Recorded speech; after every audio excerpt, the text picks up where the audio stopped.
ఈ ఏడాది కాలంలో వీటిల్లో ఏమన్నా కొత్త ఆలోచనలు చేశారా అని అడుగుతా ఉన్నా నేను విద్యామంత్రి గారిని. అయ్యా, మేము ఇన్ని గొప్ప కార్యక్రమాలు చేసామే,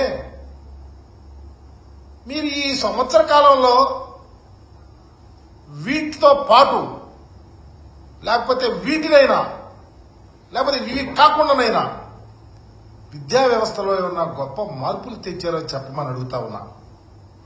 మేము తెచ్చిన ఈ గొప్ప మార్పుల్ని నీరుగార్చటం తప్ప మీరు కొత్తగా విద్యార్థులకు చేసిందేమీ లేదు.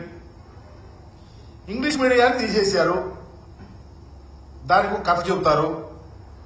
సిబిఎస్ఈ సిలబస్ ఎత్తేశారు, దానికి ఒక కథ చెప్తారు.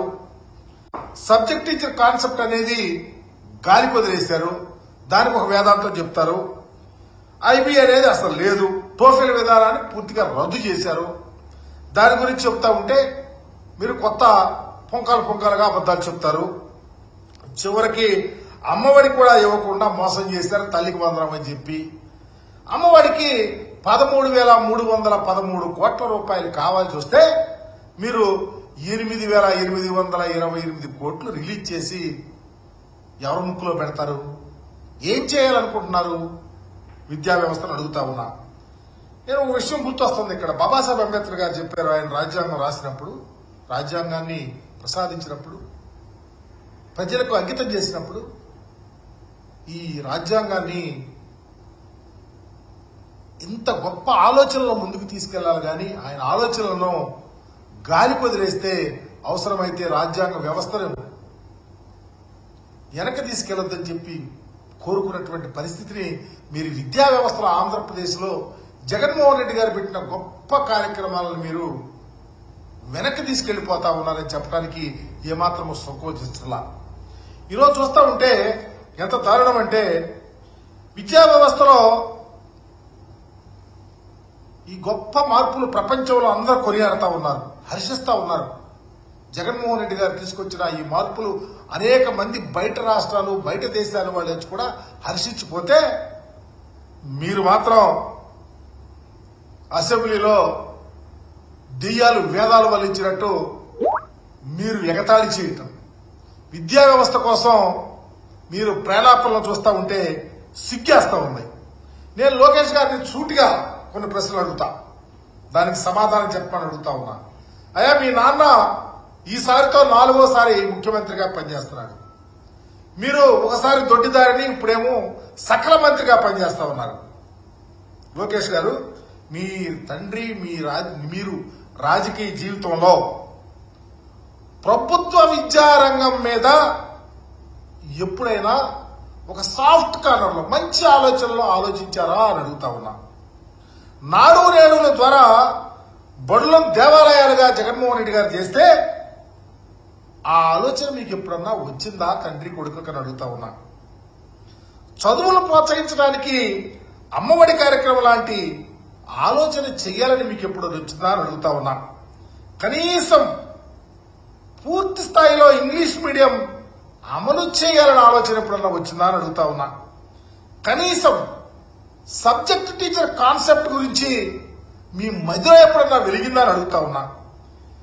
విద్యా బోధన కానీ, అభ్యాసముల విషయంలో కానీ టెక్నాలజీ పెద్దపీట వేయాలన్న ఆలోచన మీ మధ్యలో వెలువొందిందా అని అడుగుతా ఉన్నా.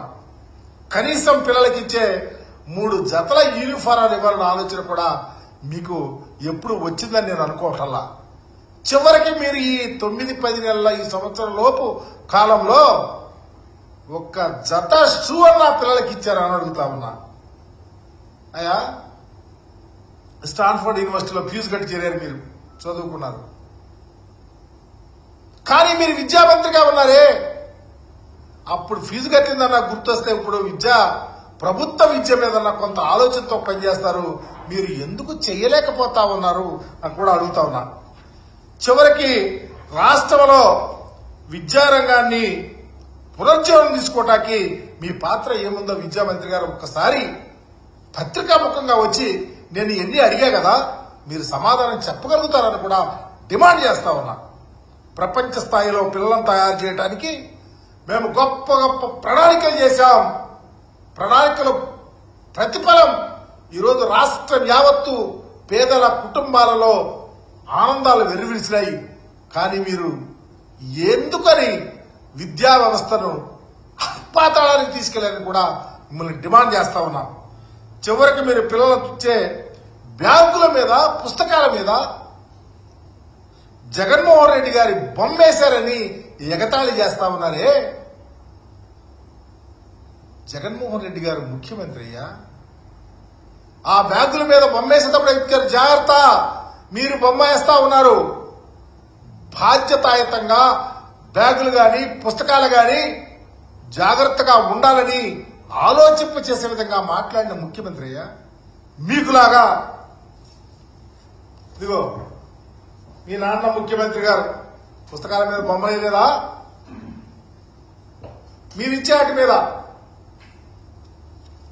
లేకపోతే మీ నాన్న ముఖ్యమంత్రిగా చింతపండు ఇచ్చేటప్పుడు, గోధుమరవ్వ ఇచ్చేటప్పుడు పురుగులు పట్టిన గోధుమరవ్వ, ఈ బొమ్మల గురించి ఏం సమాధానం చెబుతావు?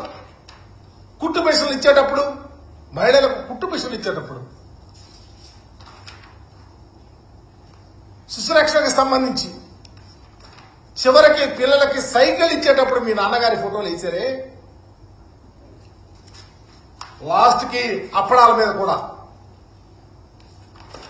చివరికి శ్మశానాల్లో కూడా మీ తండ్రి గారి బొమ్మలతో మీరు వేస్తే అసెంబ్లీలో నవ్వుకుంటారా? బ్యాగుల గురించి మాట్లాడుతూ ఉంటే మీ మంత్రి ఎంతెత్తుంటాడు, ఆయన పార్టీ అధ్యక్షుడు ఇంతకు ముందు కూడా ఏంటి నెల తక్కువ అంటాడా జగన్మోహన్ రెడ్డి గారిని? ఒక నెల పెరిగారా మీరు?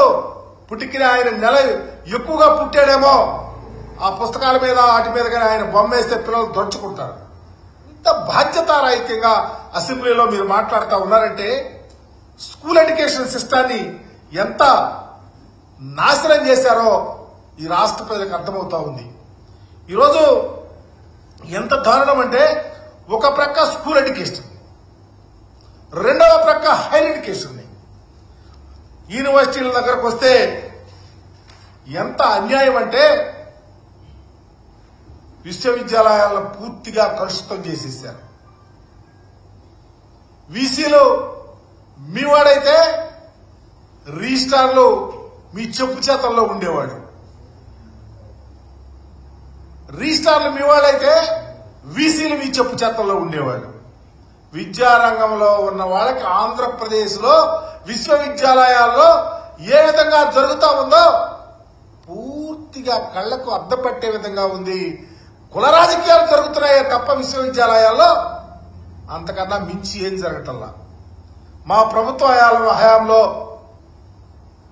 ప్రతి యూనివర్సిటీకి రెగ్యులర్ యూసీ చేశాం, ఎగ్జిక్యూటివ్ కౌన్సిల్ ఏర్పాటు చేశాం.